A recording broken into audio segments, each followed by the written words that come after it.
Installing this RPM Powersports Blow-Off Valve 2022 Can-Am XRS Turbo RR.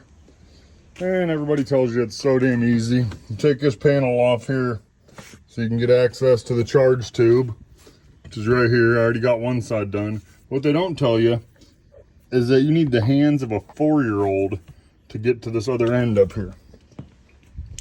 I tell you, take the CVT intake off, take the air intake off, which I didn't, I just flipped it down a little bit. But where you need to get to, if I can show you, is all the way up in here.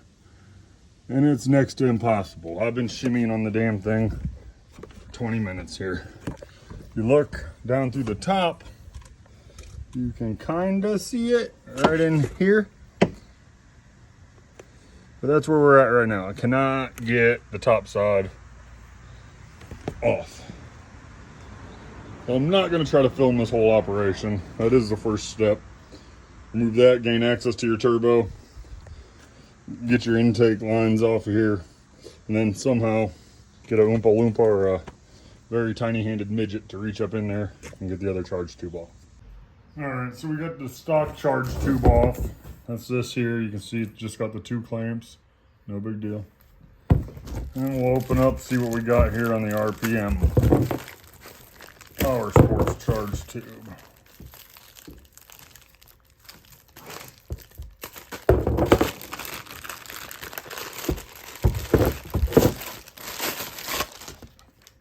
Nice. Let's move this back a little bit here. Don't mind my shitty camera work.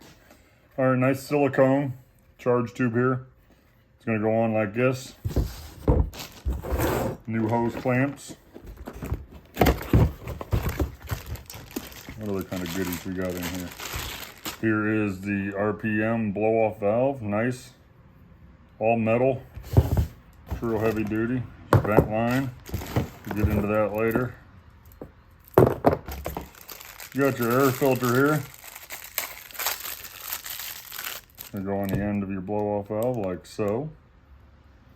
Nice K&N style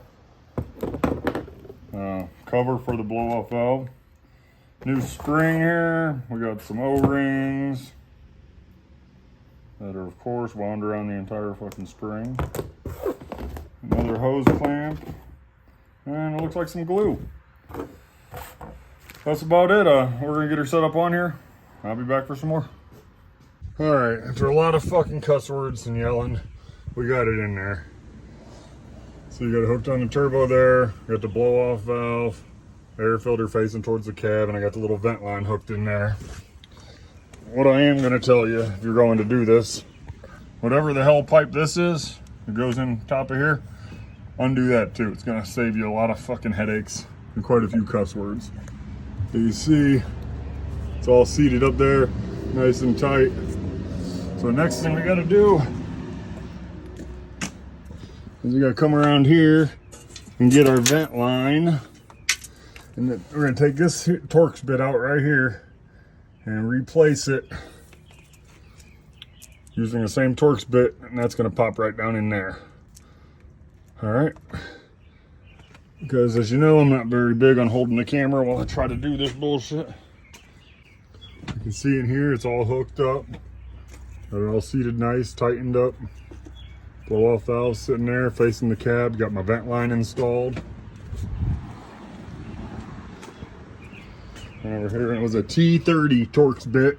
So you guys don't gotta try every damn one in the drawer before you find it. And you're just gonna replace it with a stainless steel piece. I routed the vent line right here with some zip ties. Just kind of left some slack on both ends so you ain't gonna pull her loose. One thing I will recommend if you're gonna put this on is when you put it back together, put your hose clamps facing a little less ignorant position than Can-Am decided to.